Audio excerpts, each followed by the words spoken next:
Star Wars Geek Girl. They're geek girls that like Star Wars. And sometimes cry. All of a sudden.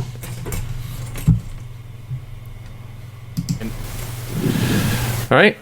Hi. You died for a second there, Mike. Yeah, it just asked me a bunch of stuff, so I fixed it. It's all good. Dad, you should turn your mic sensitivity down. You're really loud. Okay, I will. Yeah, the game. All right. See, get these professionals on here. Let's see. I will turn my mic sensitivity down.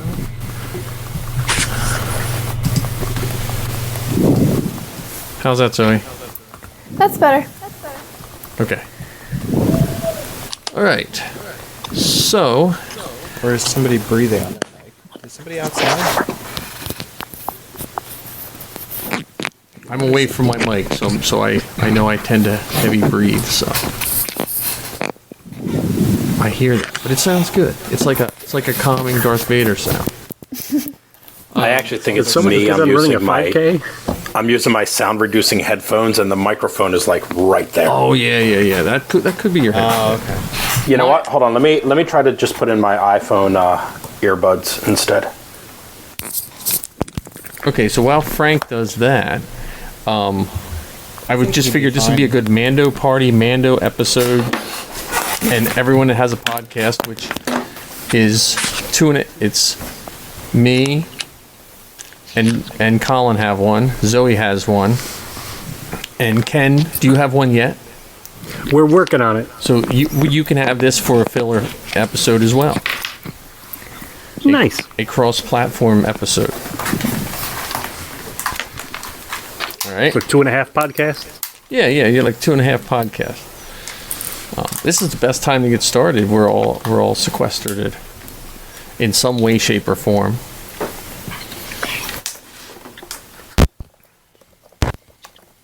Ooh, somebody plugged something in. I think that's Frank still working. Can you hear me? Yes, you sound perfect, Frank. Okay, so now I'm using the microphone from the computer and a different set of headset. Can you guys reach me now? Yes. How are you feeling? I've been better. Well, we're going to talk Mando. So I think everyone should introduce themselves. I'll start just because I like to talk first. Just because I'm talking. But so those listening, Mike Hinton, half of the CaridaCast team, and I normally dress up as a Stormtrooper with the 501st, or I am building protocol droids or Sabines in my garage. Mike, can you turn your up a little bit? Turn me up a little bit? Yeah, just a little bit. Okay. I've never been told to talk louder. Yeah, just a little bit.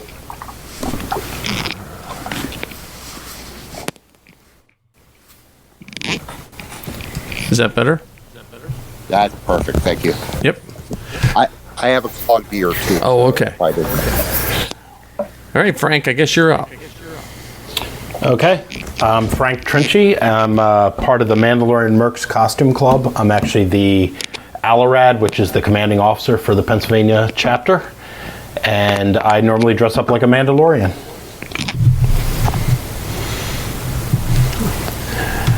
Cool beans, dude. I think Colin's next on the list. Oh, am I on? I'm just looking down my list. Oh, okay. Yeah, so I'm Colin Durborough. Normally I'm a Stormtrooper, the other half of the CaridaCast team. And as of, I guess, the other day, I officially started on a custom Mandalorian because I finally have my 3D printer up and running. Nice. Excited for that.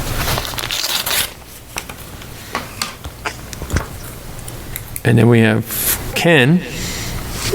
I'm Ken Bishop. I'm working on a custom Mandalorian costume right now and getting ready to launch Thank the Makers, a Star Wars podcast.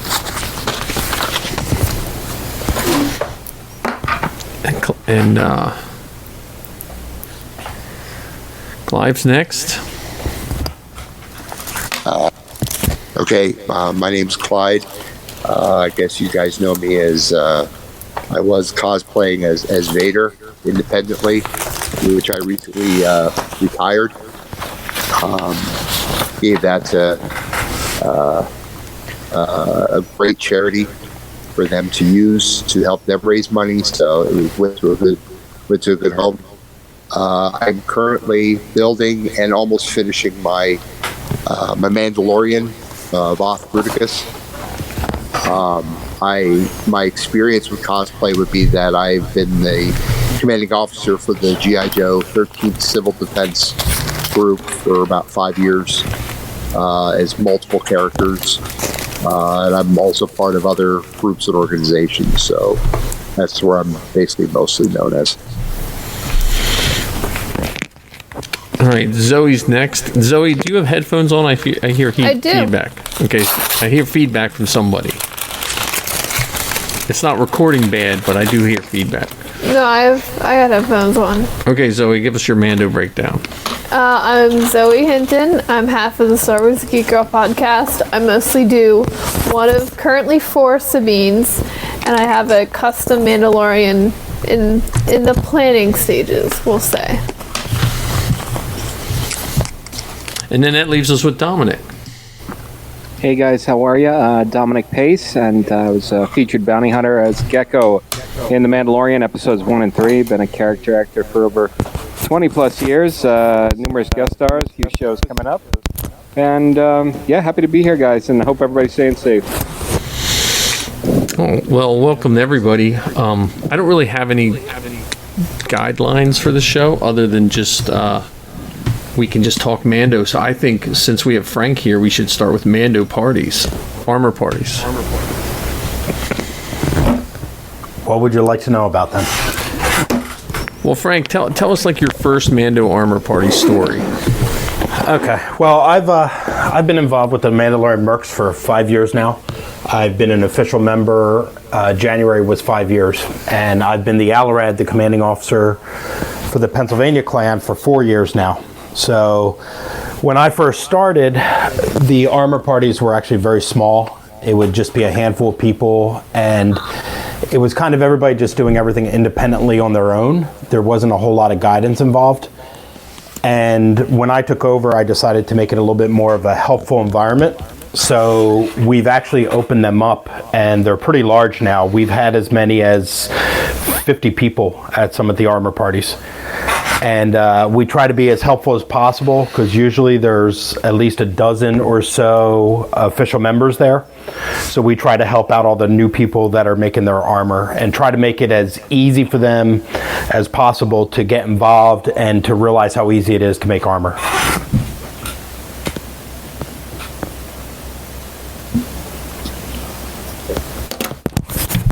I've been to a couple of those parties, and they're actually pretty cool.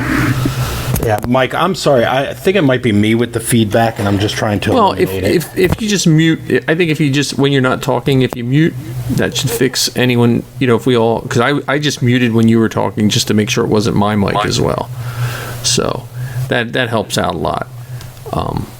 Then we don't pick up each other's feedback. But, I've been to your parties, and I'm just amazed at how helpful they are. And I think Zoe's been to more than I have of your parties. Yeah. So I've been to a whole bunch of them, and I've made more progress in the last probably 6 months than I have in the whole 8 years that I've been working on my costume. They're quite awesome and very, very helpful. You want to break down for us what sort of specific services you offer to attendees at these armor parties? I will say they get more built than they do at my parties, because they actually do work. No slushing machines at Mando armor parties to distract.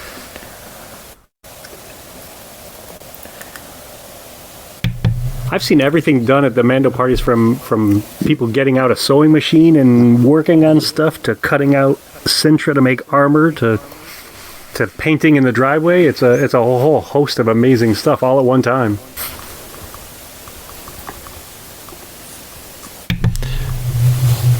Now, Dominic, have you been to an armor party of any sort in your travels? Yeah, work closely with the Southern California 501st, and any chance that I have, especially specifically the Orange County 501st, their garrison, I'm there to support, and just to be there for any of their events. I've been, really just heavily involved with the Mercs and also 501st. Matter of fact, the Mandalorian Mercs are scheduled to host me at Star Wars Celebration there. I'm actually going to be signing a complimentary LFL-approved sketch of Gekko. But just been so involved with all the garrisons all throughout the country, the world. Just anything I can do in terms of just donating a little bit of merch for their local causes. We just recently got involved with Tennessee, obviously with their recent tragedy and such. But as far as the armor party itself, it was with the Orange County garrison there a couple of times, which has been a lot of fun.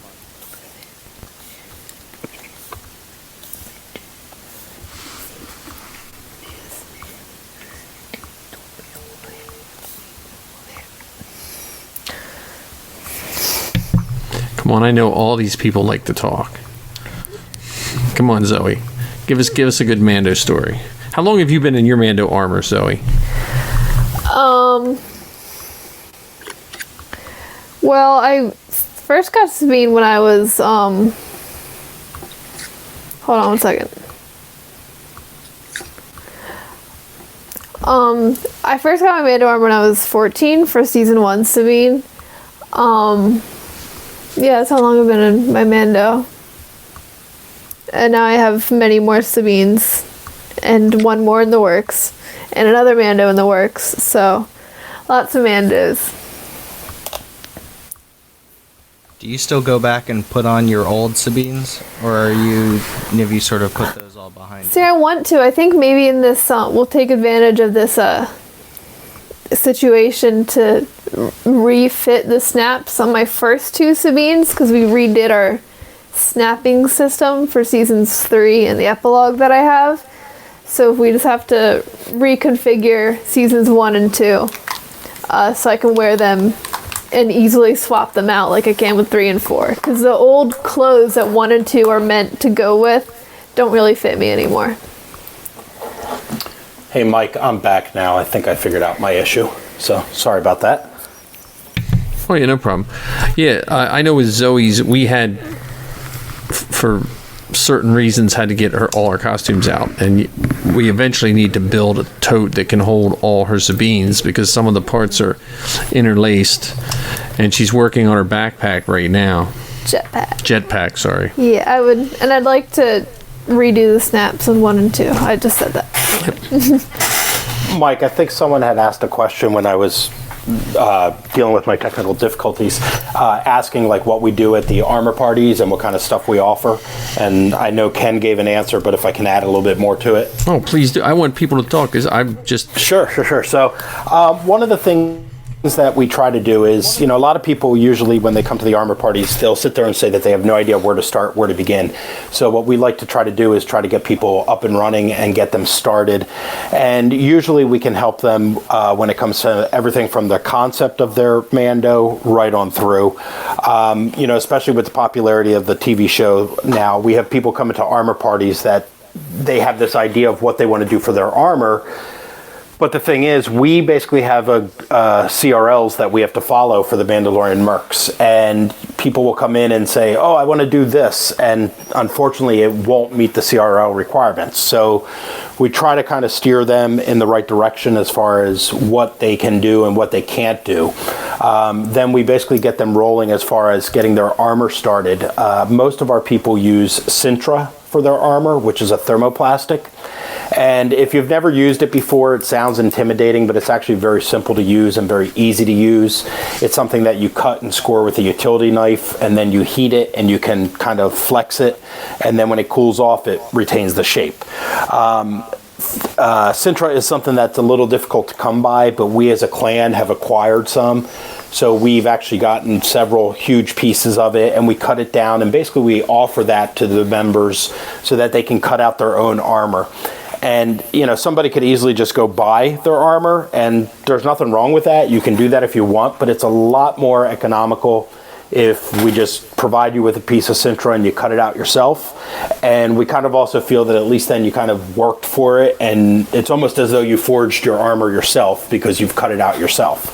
But, you know, going from there on, like Ken said, we've had at armor parties where people will be sewing and people will be helping other people with painting and modifying weapons and working on their helmets, and just the whole breadth and width of becoming a Mandalorian. Yeah, I've seen that. Just and I know Ken, you're working on like a guard. Yeah, the idea behind my custom costume is somewhat Captain Phasma-esque, so I want to be very shiny and regal and intimidating without having to do a lot of work other than standing there looking cool. You know, we could And cram I'm probably 98% done with it. I could cram you into a protocol droid. Do they make fluffy protocol droids? Ones that are pudgy in the middle? I'm waiting for that. One of the other things that we always point out to people is it doesn't matter what level of skill you have when it comes to doing this. We've had people show up at armor parties that have done all kinds of costumes in the past. We've had people experienced in doing TK armor and various other costumes, but then we've also had people that have had no experience whatsoever. And, you know, we realize that there's people of different levels, so I'm not going to sit there and just say, yeah, go cut that Sintra, because I'm actually amazed at how many people don't know how to use a utility knife, and the last thing I want is somebody to chop their finger off at one of my armor parties. Other than we could easily have a nickname for them. But anyway, you know, and I always point out to people, my son is a member and he's 17 now, but he made his first set of armor when he was 10 years old. And I always point out to people that if a 10-year-old with ADHD can make his armor, you can make your armor too.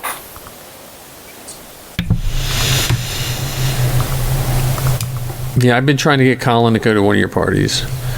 Well, now that I heard he's making armor, I'm definitely going to make sure he gets to one. Of course, that's once the Corona apocalypse is over. Right. So, but we're a very tight-knit group. Zoe has been to a couple of the armor parties, and we always try to make it fun as well. When we did our Christmas armor party, we actually did a little bit of a gift exchange and kind of made it our Mandalorian Christmas party.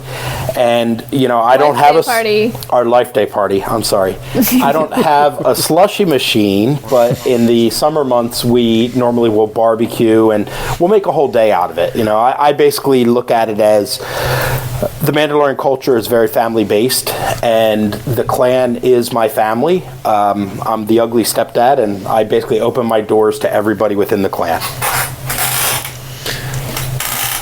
I drive 90 minutes one way to get there. Yeah, I think we're close to that, I think, depending on time of day. Well, Zoe's not. Depending on traffic. No, but I take the train, and the train smells sometimes. And then sometimes you forget to take the train. Yeah. Well, no, I didn't. I mean, yeah. I know. But also, it got canceled because it was frozen, so. But your Alorad was awesome, and he drove you back to North Philly. He did. So. It was very nice. So we're very, very family oriented. When we have the armor parties, and it's kind of fun because we've always invited people that aren't even working on armor. One person in particular, Choo-Choo, Dave Castellano, who he's a droid builder, and he has an R2-D2, and he lives nearby. And I had invited him to come to one of the armor parties, and he came with his wife and his 2 kids. And David had no intent of making Mandalorian armor whatsoever. He just came to work on his droid. And after coming to a couple armor parties, his son Luke actually said he wanted to make Mandalorian armor.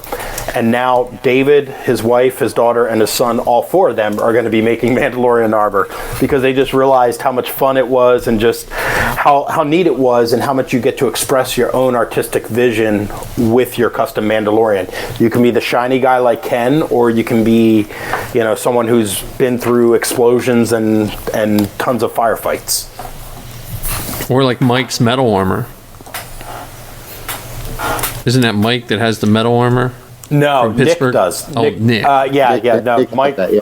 Yeah, Nick has metal armor. Yeah, there's people that do have metal armor. Actually, I think we have 2 or 3 people that have it. But yeah, you can. I mean, Mike's armor actually has it's almost like a medieval look to it. He's kind of in the old Crusader type, and I mean, even your other daughter Safi has talked about this concept that she has for a Mandalorian that, from a distance, looks like a Tusken Raider, like kind of has the pipes coming out of the head, so that if people saw a silhouette of this Mandalorian, they would think it was a Tusken Raider and not realize it's actually a Mandalorian coming after them. So you can be creative and do things of that sort. I think it's a wacky and creative stuff that got me into wanting to have a custom Mandalorian costume. Yeah, I never had a desire for a custom until I went to one of the parties. I was just always like 501st, like show me a CRL where it's in the movie. So, I was swayed as well. Yeah, it is fun because you do get to basically create your own vision of what one of these background characters would look like in the Star Wars universe. I mean, you look at Dominic's character Gekko, who that was a brand new species which we had not seen before until the Mandalorian, and now you look at that species and you're thinking it blends right in. Like, it looks like it would have been in the Star Wars universe for years and years and years. And that's the thing with our Mandalorians, is that with our armor, it's based enough on what we've seen of Mandalorians on screen, but it's very individual, and it's its own thing. It's its own creation, but it still fits in the Star Wars universe. Yes, Hey, Dominic, have you had anyone show up dressed as you yet? He might not hear. Did we lose Dominic? Yes. I haven't seen any costumes, but I've seen a lot of stuff being built for his costume. I don't know if Dominic. Oh, there's Dominic. Nope, he left. His. I think his connection's not too good. But okay. I know Dominic. Guys, can you hear me? Yeah, now we can. Yep. Okay, I'm so sorry. I'm just having a little technical issue there. There was a gentleman up in Sacramento. He was so kind to give me, I got to say, 100% screen accurate blaster. And then I just saw on my page there, Lair of Gekko, where another gentleman was like really excited about it because I think he's going to try and cosplay. We've talked to the 501st. I think, I'm sure the Mercs know there's a lot of politics involved. I mean, I'm probably under less than 1 minute screen time, but just as far as getting a real clear shot and the whole CRL and all that stuff. But at the end of the day, for me, if the fans want to do it, I think that'll be the greatest honor ever there. So, either way, it's just been obviously such this is the only universe to where literally, you're talking about less than 1 minute screen time, but to be to be a one-of-a-kind bounty hunter and a member of the guild there was just more than a dream come true for me. So forever grateful to that experience there last year. Well, and thank you for everything you do for the fans. I mean, I know this is, we're talking about Mandos, but I meant to bring this up earlier.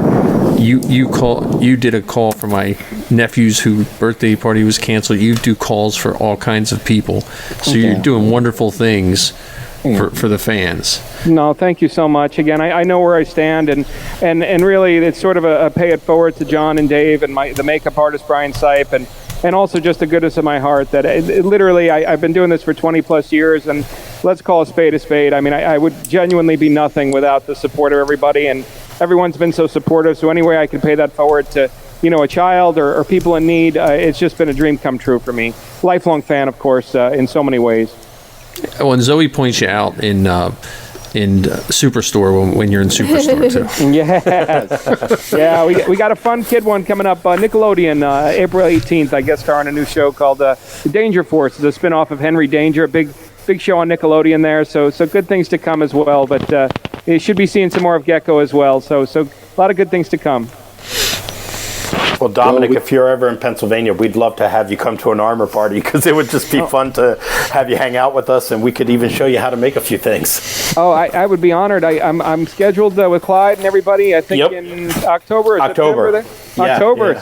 Yeah. So, God willing, we're going to get this back on track here within 30, 40 days, and I would love to spend an extra day with you guys. No plans whatsoever. That would be terrific. Yeah, I'm not that far away from, I know Clyde very well, and Clyde's been here to the armor parties, and we actually had a premiere party when we watched the premiere episode of The Mandalorian here, and Clyde and his wife came here. So, yeah, we would definitely love to arrange something like that. That would just be cool. Without question, just really indebted to the Mercs there, and we're confident Celebration's going to go through, but that's going to be just another pay it forward to all the fans. There's no charge on this illustration to sign, and I might have a signature coin. I might just offer by donation only, but nothing more. Yeah, I really look forward to bonding with the Mercs, not only at the celebration, but hopefully with you guys out there in Pennsylvania. That would be awesome. Do you know who did the drawing, Dominic? Yes, Todd Allen Smith was the gentleman's name. Todd. We know Todd very well. He's a Pennsylvania guy. Actually, Celebration of Chicago, he drove out with me. Wow. Yeah, and I have his artwork that he did of the Mandalorian. So I'm actually looking forward to seeing that one. That'll be great. Yeah. It's already. I already posted it. I think they're just waiting for 100% LFL approval, but I think we'll be fine. And then also. Just the approval, of course, that Celebration is still going to go on, and God willing, it will. Yeah, I think he did a Sand Trooper for me when I did Droid Hunt. Yeah, he does some great work, and he's out in Altoona on the western side of the state, and he's a good friend of ours. And like I said, he drove out to Celebration with me, and he gave me some of that artwork. But that's exciting, Dominic. My son and I are supposed to be going. Hopefully, it takes place. And for my son, it'll be his first celebration, so that'll be neat to experience that. Yeah, I would love to meet you guys. Absolutely.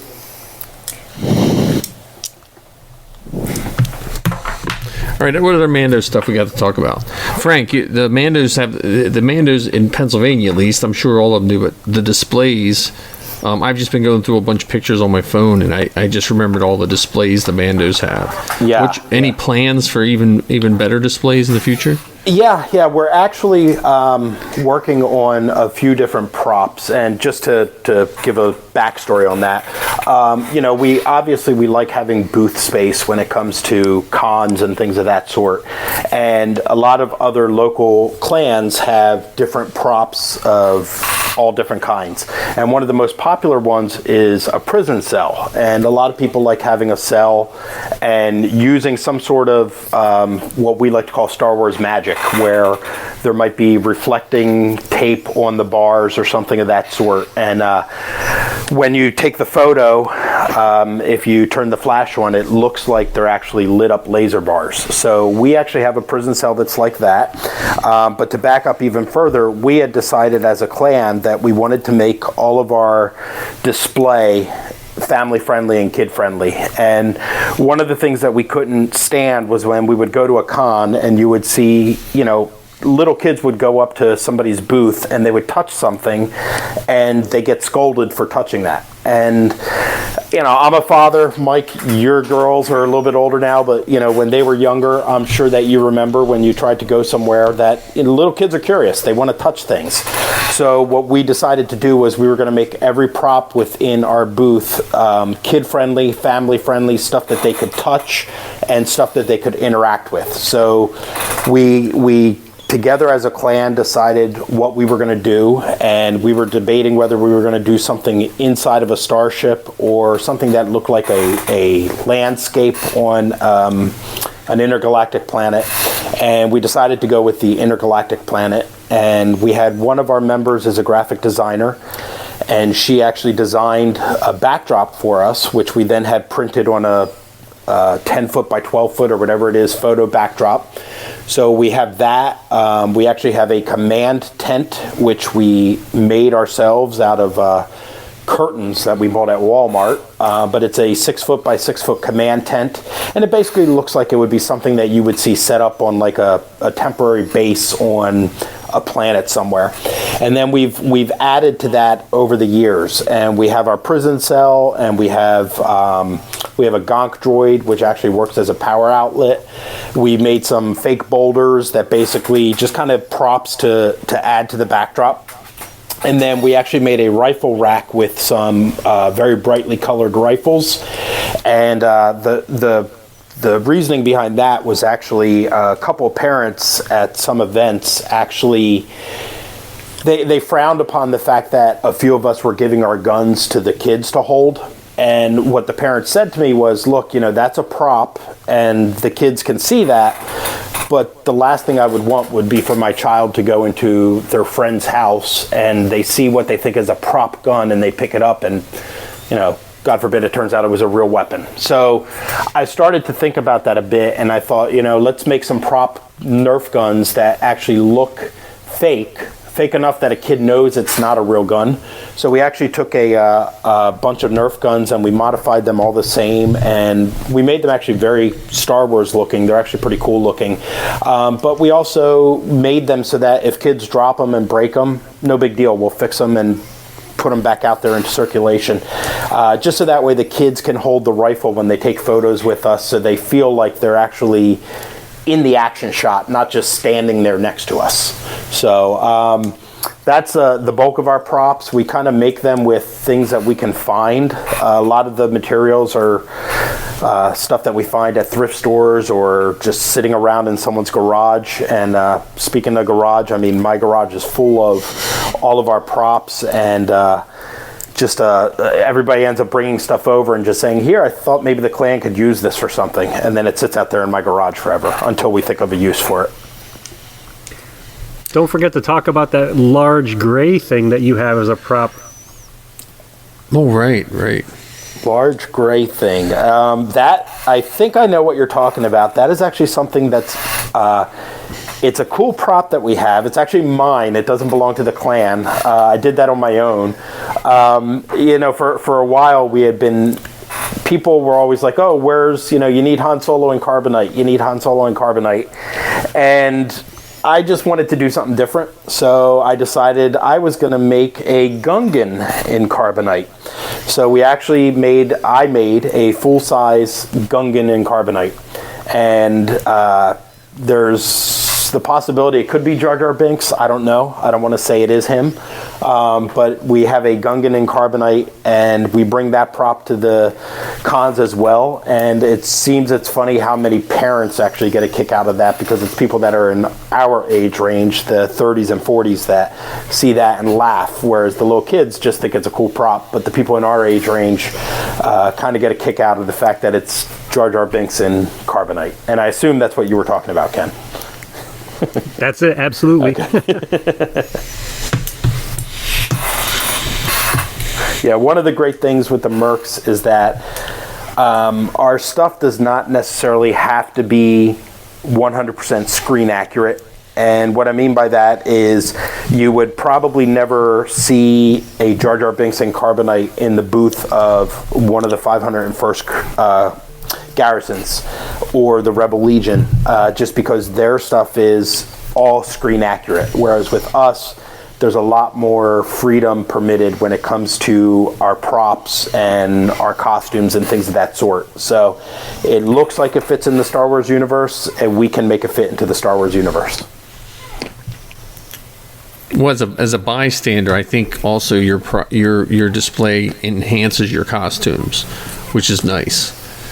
Like it makes your costumes like nice to take pictures of and stuff, just as a bystander. Thank you.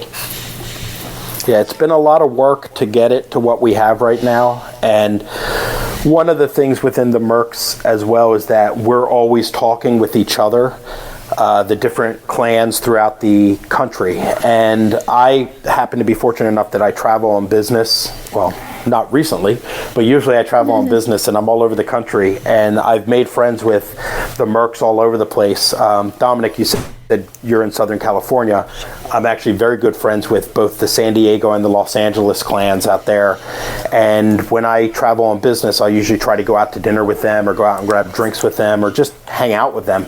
And we're always sharing ideas. And there's a couple of ideas I've borrowed from other people. And then there's some of our ideas that other clans have reached out to me and said, hey, how exactly did you do this? Because it looks neat and we want to do the same thing.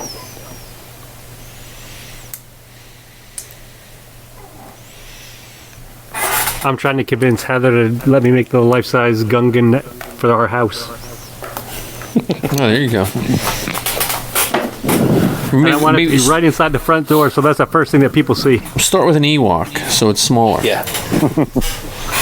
Hey, Ken, since you just recently put your application in to become an official member, why don't, if you don't mind, talk about how you went from concept of, because it was a long time ago for me, concept of what you wanted to do and kind of the timeline and how you worked on it and getting to where you got right now.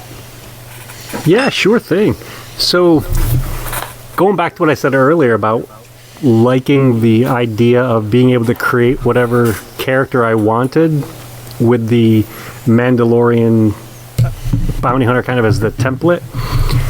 I've been to conventions, I've seen stuff online, but what I really, really, really wanted to have was just this impressive look without having to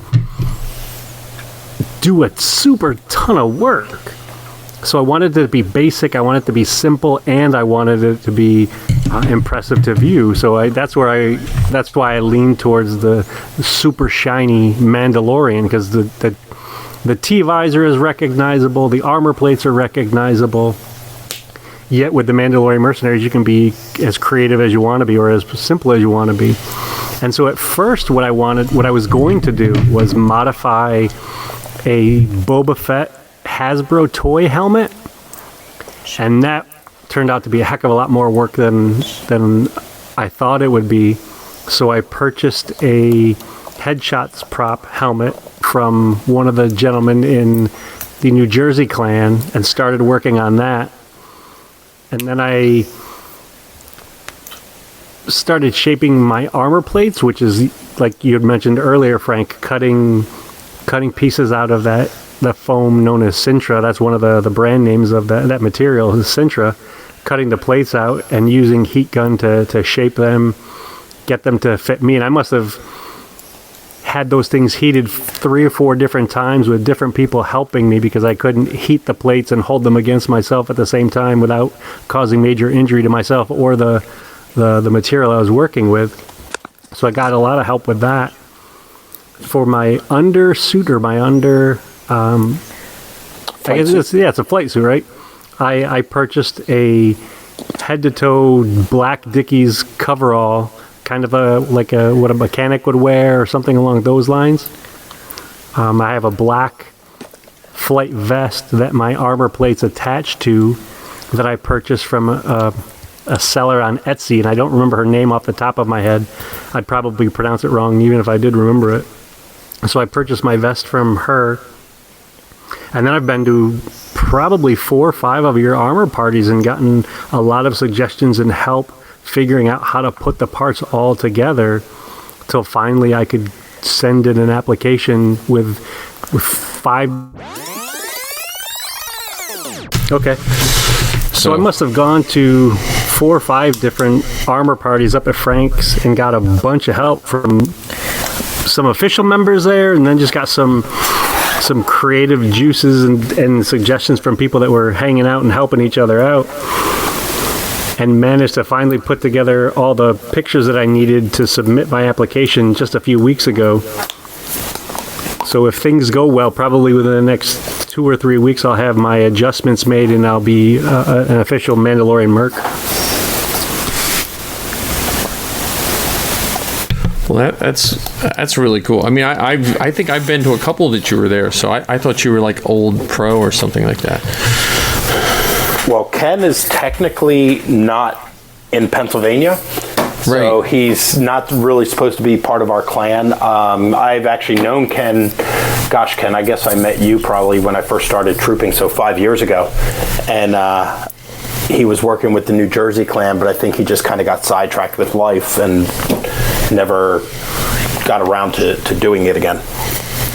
Yeah, it was amazing how I started working on that Hasbro helmet probably, if I had to guess a number, probably 8 years ago. And I think we met each other in Philadelphia. It might have been at a Wizard World comic book convention or something along those lines.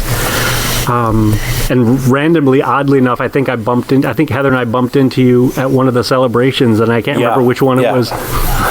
Just happened to turn a corner and literally and figuratively bumped into you. But it's just amazing how, fate works out, or the Force works in mysterious ways that kind of got us connected to where I could get to your place very easily and get so much work done on a costume that I've been working on for over 8 years or so. Yeah, and Ken, once he gets approved, will be, I think, our 25th or 26th member for our clan here in Pennsylvania, active member. We've had people retired over the years, but as of right now, we have about 24 current official members throughout the entire state.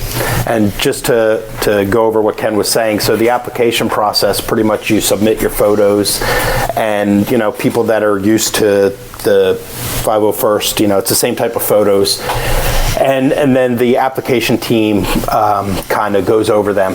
And I think that's one difference, is that if I'm not mistaken, Mike, in the 501st, I think like locally it gets approved.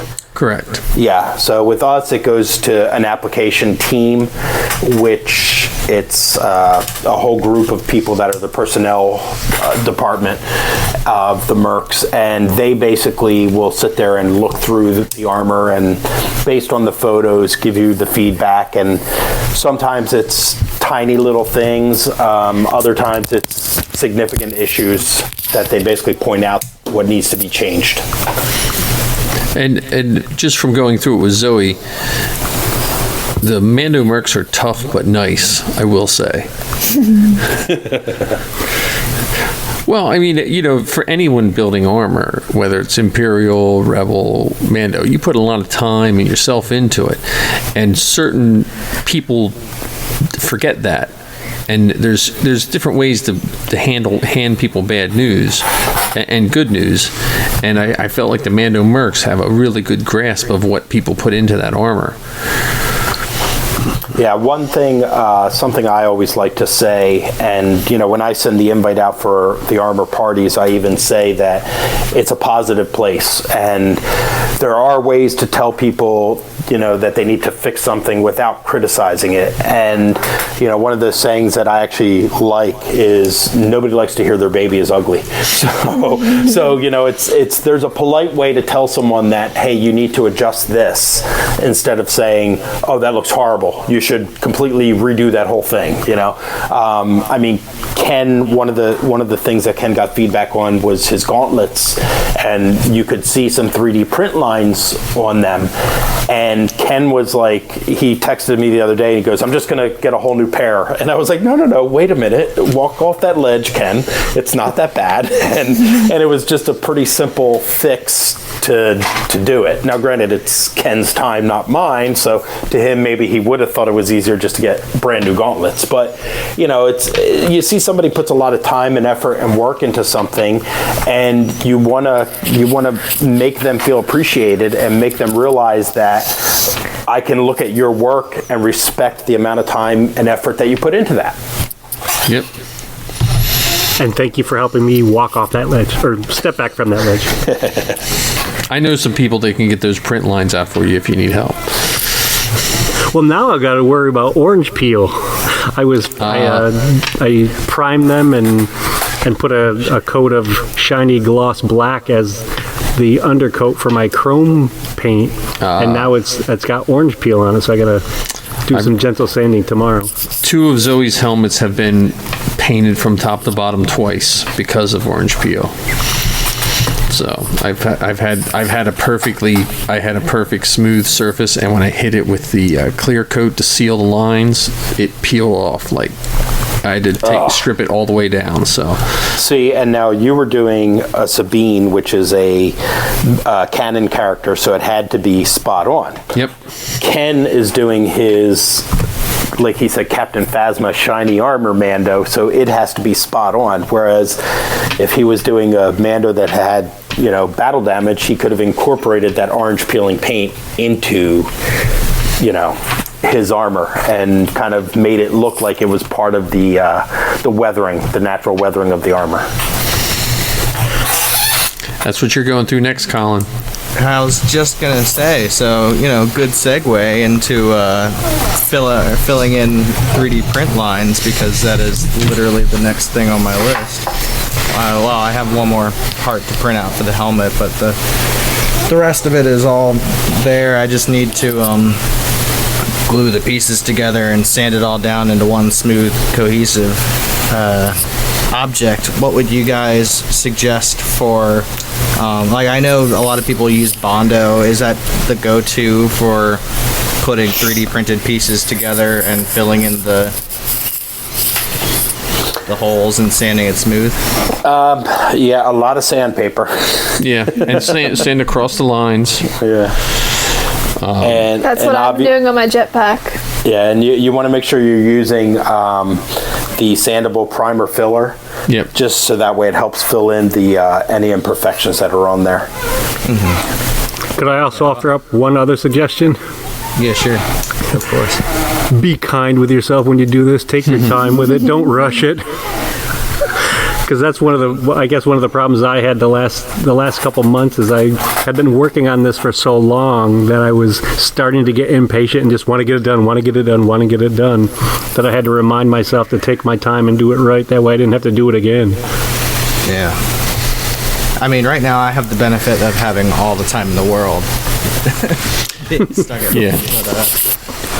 So, and now that I have enough that I can actually, I bought myself a one of those mouse sanders because Oh yeah. having to hand sand all the parts of my Stormtrooper armor and hated that, and or all the cut lines anyway. Yeah. And so I think that the power sander is going to help me out a bit once I get myself varying grades of sand grit. But while I'm working on this, I can have other stuff starting to print. Because I'll probably end up doing gauntlets next. I'm going to leave like body armor and stuff just to be made out of Sintra, because that's probably not easier per se, but save on printing plastic. Yeah, I think you're easier on the big flat sheets to stay away from 3D printing. Yeah, and Colin, I'm actually happy to hear what you're saying about working on this stuff, because one thing we always try to reiterate to everyone is you can work on your armor on your own. You don't have to wait until an armor party, because it seems some people make no progress from one armor party to the next. And, we're all busy. We all have lives. But, I tell people, hey, even if you take 10 minutes to work on this piece, on a Saturday afternoon or Sunday evening or something. So it's great to see people working independently on their stuff, and then you come to the armor party and you get some feedback on things. Yeah. The only thing that I know, as far as the armor itself goes, I'm pretty set on a direction for how I want it to look, the color scheme, things like that. The only thing that I really am lacking direction on is soft parts. And that's something that I think I'll just kind of slowly come to terms with once I start attending armor parties. I can talk to other people, see what other people like, how far away from the norm I can go without straying from the CRL. Because I'm not a fan of doing the whole full body jumpsuit thing. So if I could find a workaround from that would be great. But And Colin, did we talk on the phone once? There was someone that I spoke with who he was looking at. Was it you? I don't think it was me. I don't try and talk on the phone with people. Yeah, there was someone it was someone out in, because you're out in Central PA, right? Yeah. It was someone out that way who he was curious about making armor, and he was just like, hey, can you just give me a shout? And we talked for about 15, 20 minutes and just went through some basics. And he was just like, oh, wow, because, he thought it was going to be so much more difficult and so much harder than it was.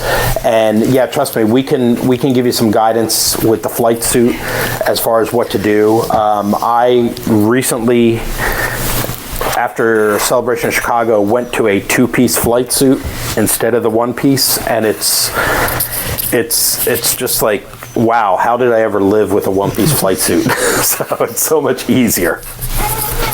Yeah, that's sort of the thought I've been going with, especially because I did the Wilrow hood, the running of the hoods at Chicago, and even that, it's not an uncomfortable jumpsuit, but it's just not me. I'm a shorts and a t-shirt guy. Yeah. For me to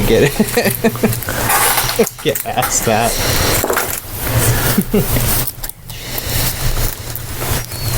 But a lot of it I'm just figuring out as I go along, and I know that it'll come together as I get each individual piece done. Like I'm starting with the helmet because I like that to be the sort of conceptual centerpiece, and then working out from there. I've sort of got a character fleshed out too, and keeping all that in mind. It's just a matter of getting it done now that I have the time and supplies. So, well, Colin, I just realized that you were never added to we have a little Facebook home base group that pretty much is all the people that are working on armor as well as our official members. And it's just a lot of back and forth conversation there. I just added you to that just so you can be a part of that as well. And we're actually going to do a virtual armor party on Thursday of this week and just talk about a couple things. And it's always nice to have someone new in there. And we're actually going to be fortunate enough that some people from throughout the state who have not been able to physically come to some armor parties are going to be a part of the virtual armor party. So all the officers from our clan will be on and introduce themselves, and we're just going to kind of keep the Mando love going between us all.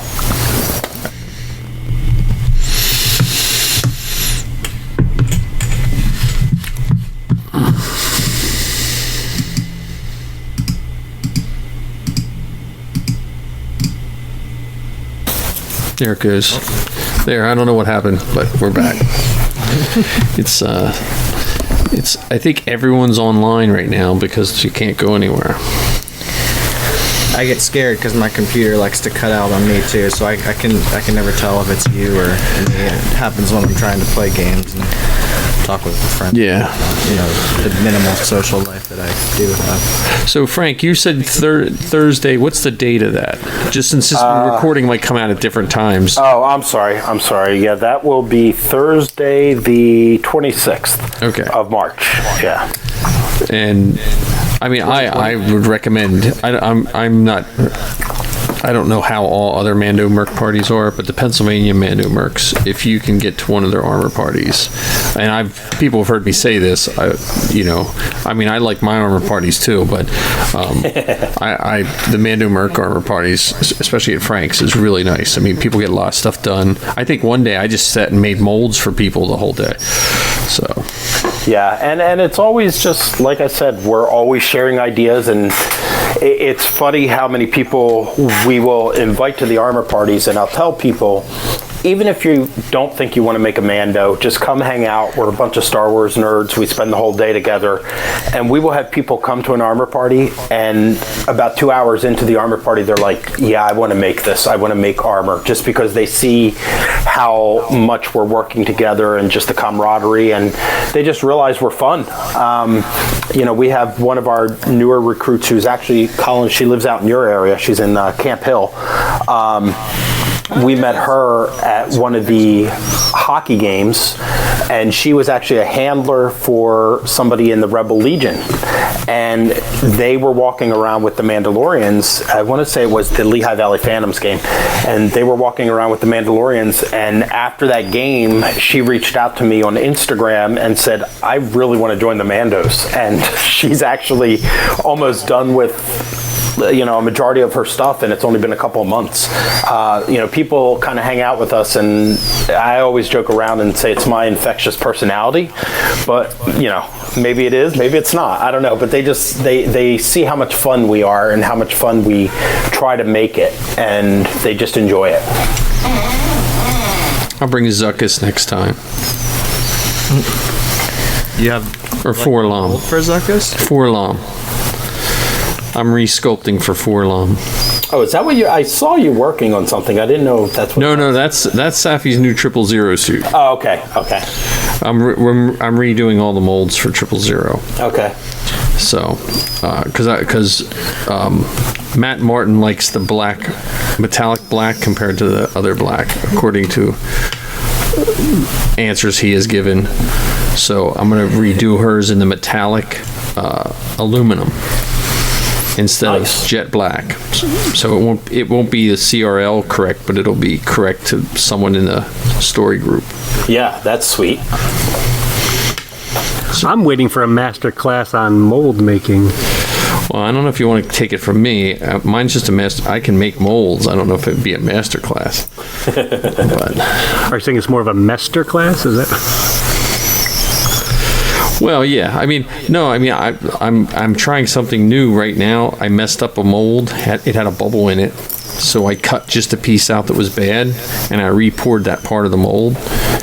And that I'm going to see if that will work and save me from making an entirely new mold. Don't worry, I saw what you did there. Mr. Class. We can have Sean here again at my. You guys get Sean down at your party. He can make some molds. Sean Fields? Yeah. Yeah. Yeah, because he was making Scarif troopers at my last armor party. Yeah. Yeah, that's right. And those things were coming out like glass. Oh, his which mold looks so nice. Now the last 000 face mask I did, we realized how to make those smoother. So I am learning. I'm trying to make like the new clone helmet that I'm working on. When it comes out of the mold, you won't have to do anything but cut it and paint it. No cleanup, nothing. That's my plan. But that's not Mandalorian, so. Yeah, but how's your Sand Trooper coming along? Sand Trooper just needs sent in. That's what you sound like, Marty. Keep saying it every episode until one of these days you'll actually be done. It's done. It just needs sent in. It's everything. I fixed I wore to Steel City. Marty gave me his critique of what needed fixed. I fixed it, and I just have to submit the pictures. I'm just not up for rejection right now.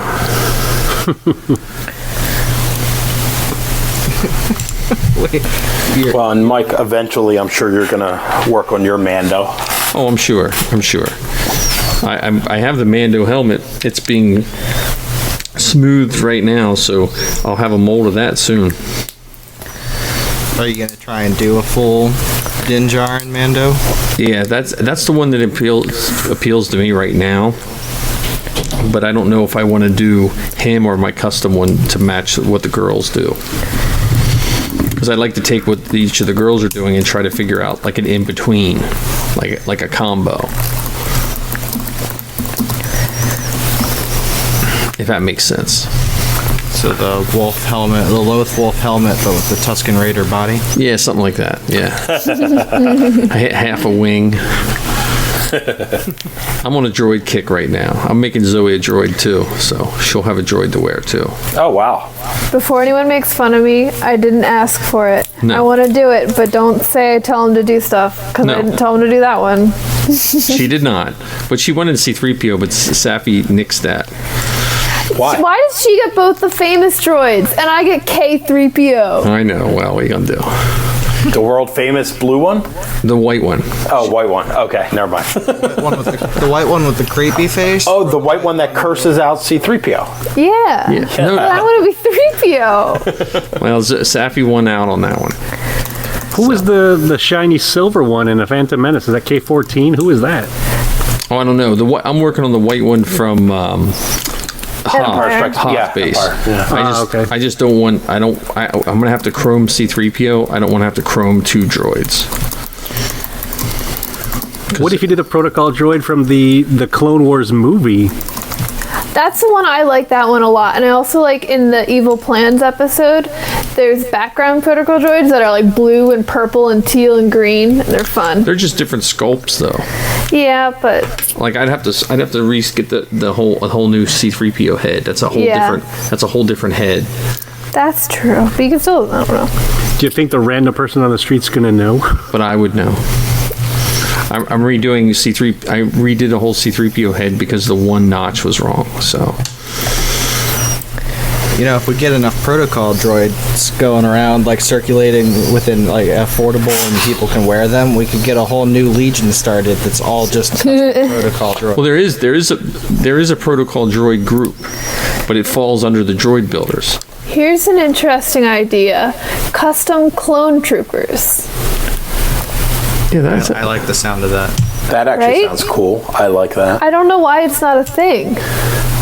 Maybe Bad Batch will make it happen. Well, you remember speaking of protocol droids, he was in the old expanded universe. There was one that was Boba Fett's protocol droid. The one with the guns? He was like green. I can't. Oh, his name's. They made an action figure of him. Oh. I actually have it here somewhere. I'm trying to think of what his name was. Now I got to Google it because I can't remember. Zoe, how do you not know this? I know, right? Well, Which she's not one? an expanded universe girl. No, I don't know anything about that. BL-17. Is that BL-17? That's it. Was it? Yeah, it definitely didn't look like. That's what it's saying. Didn't look like C-3PO, that's for sure. Well, I like the droid from The Mandalorian that was in the prison episode. Oh yeah. He kind of reminded me a little bit of Forlom, but slightly different. Yeah. Because that's what my wife was saying. Oh, you're figuring out how to make that costume, aren't you? Because that's the guy who played. That's Chris Bartlett.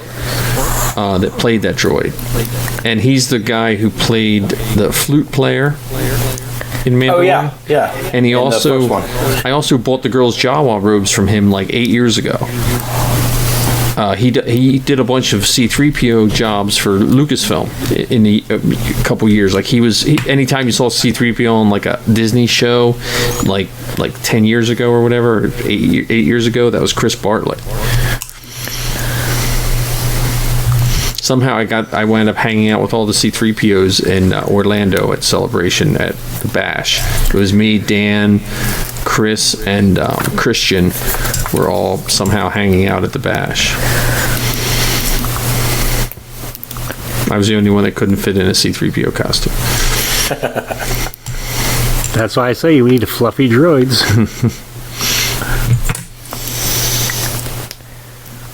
But sorry to get us off track of Mandos. So do we have Zoe? Did we miss any Mando stuff we want to talk about? Since you're the professional podcaster.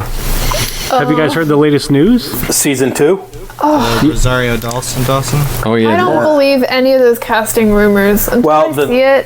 The thing What about was, Michael Biehn, they announced that too, and in announcing that, it also referenced the Rosario Dawson thing, so it kind of made me think that there might be some truth to that.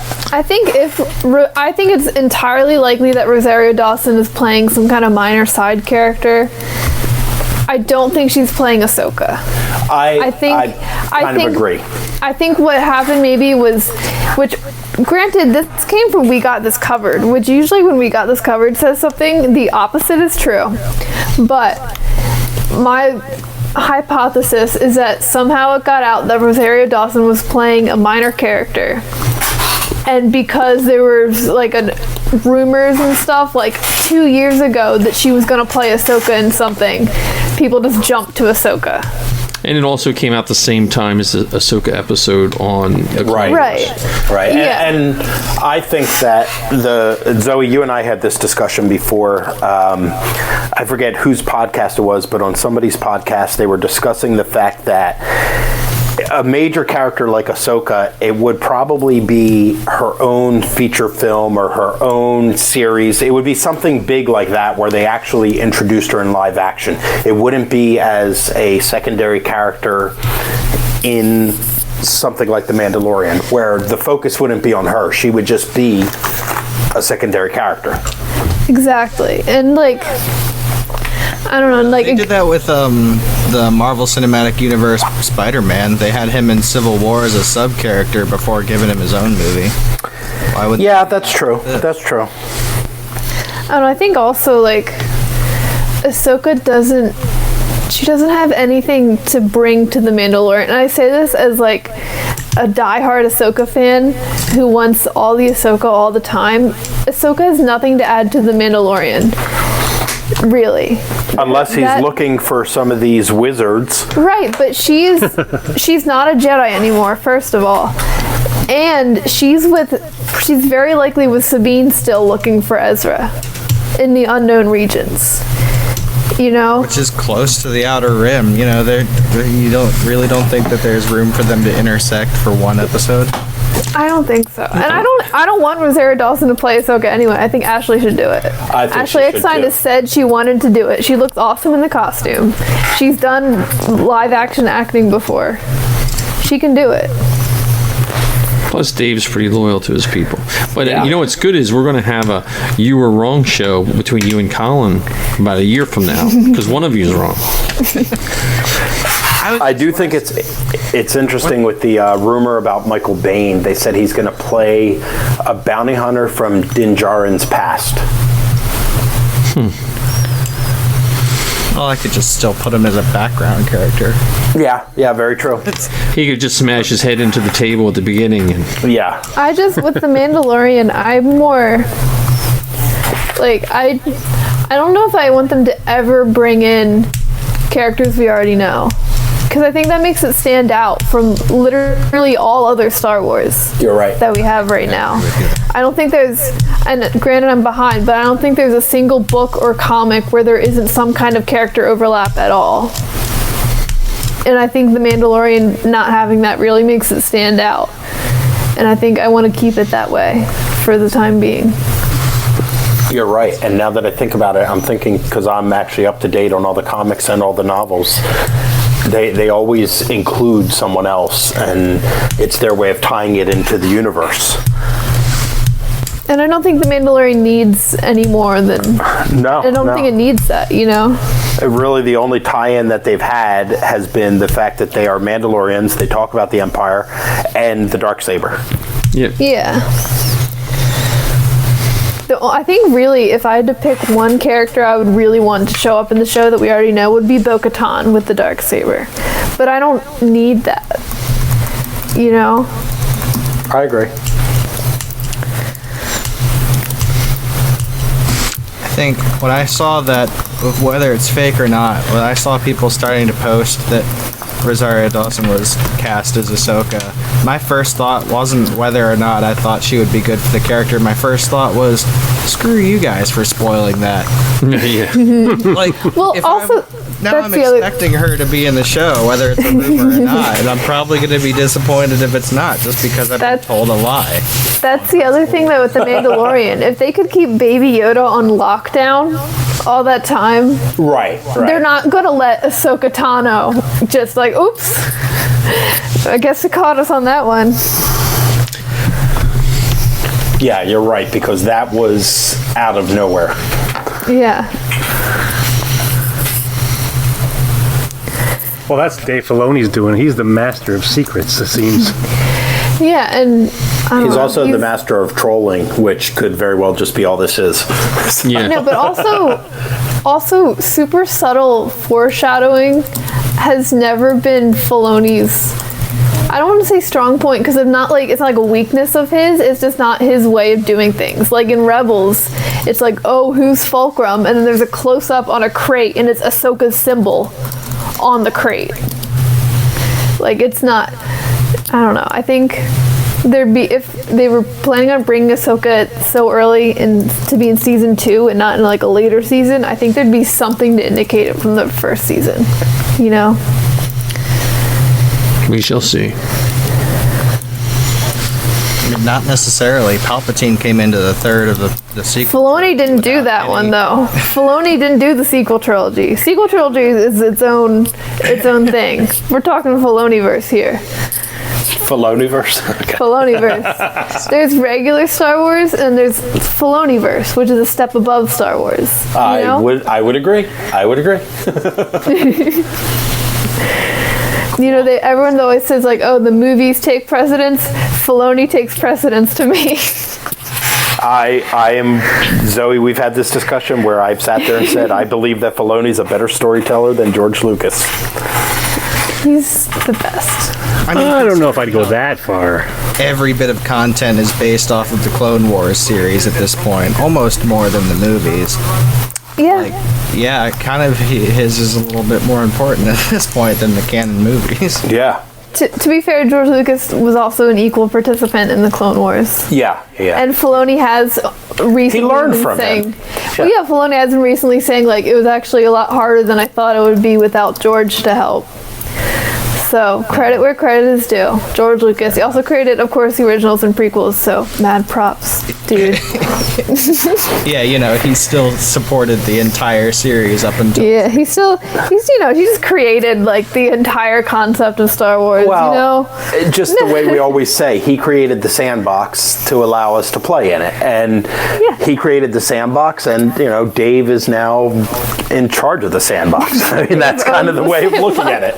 Dave is cleaning it. I don't know. Us with more sand. It gives us more sand. There you go. Always two there are. Yeah. Does that mean Favreau is his disciple?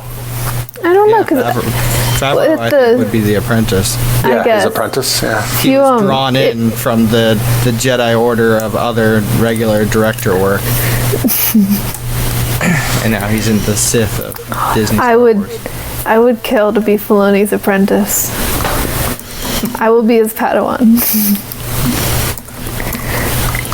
Just remember, when you get to that point, remember all the lowly people that you knew along the way who left the warmth of their house at 10 o'clock at night to drive you back to Temple. Just remember. Really? You haven't mentioned that you've done that before? Not to name names or anything.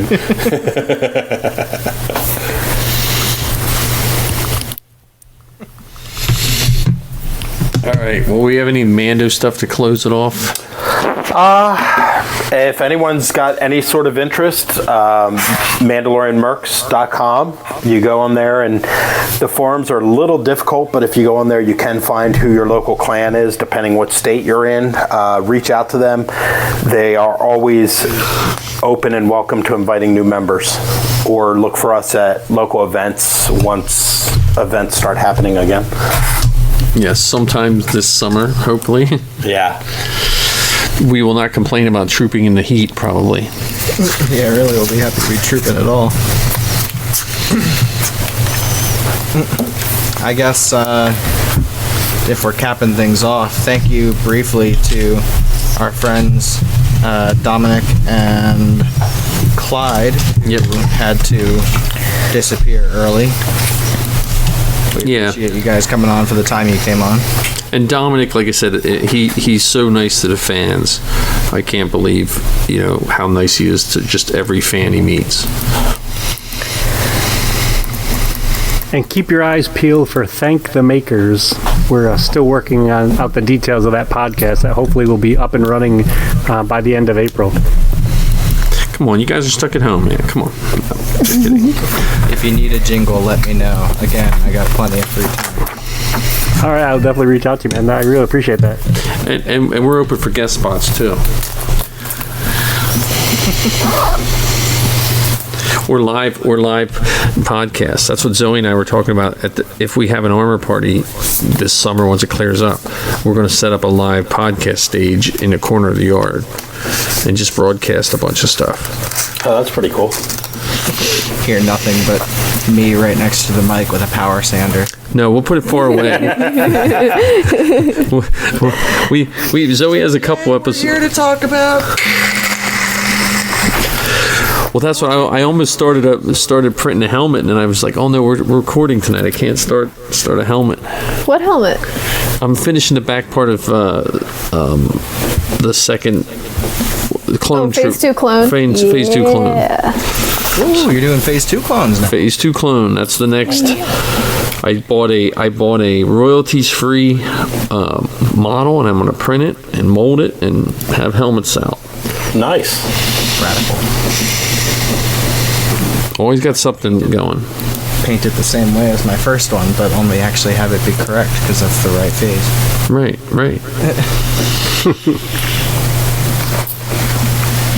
A bunch of those helmets the Phase 1s went out, so if anyone's looking for a Phase 1 helmet, I still got 2 or 3 left on the second run. If anybody who's listening has received one of the Phase 1 helmets, if you got it done or whatever, put together, send us pictures of what you've done with it. That's what I want. I want to see them done. I can go down my garage and see a whole bunch of undone helmets. Well, I sent you a picture of mine primed. Yeah. What you gonna paint it like? I was thinking like painting like one of the Coruscant guards. I don't know why guards are my thing, but Yeah, you have a thing for guards. and I didn't realize that until I said it out loud. What is wrong with me? I just sent you a picture of my flat black one. Yeah, I see it. I want the big guy's helmet from the Bad Batch. Wrecker. Even though I'm not going to Celebration probably, if I don't see a picture of a Bad Batch group there, I'm going to be really sad. Oh, that would be awesome. Like if there wasn't at least one.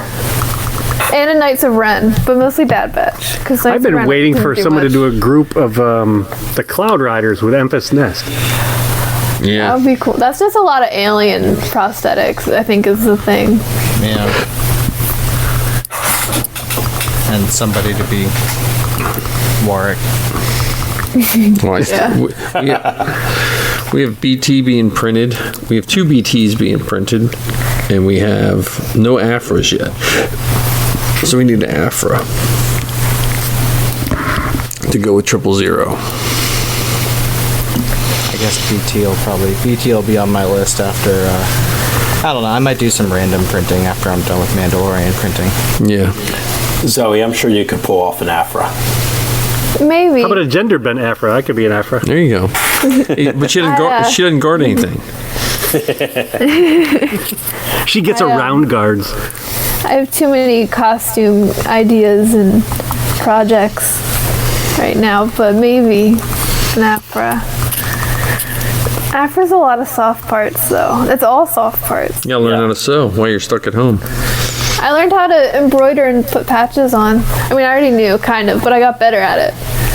I have a denim vest that I've been slowly embroidering, and 2 years ago I said I was going to embroider a starbird on it, and I never did until like night 3 of the apocalypse, and I had it done. Nice. So. You work at the same pace as I do. I know. Well, I've had these patches forever I've been meaning to put on, and I put them on.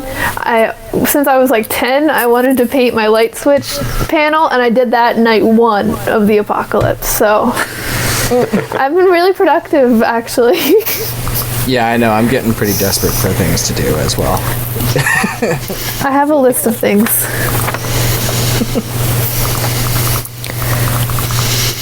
All right, so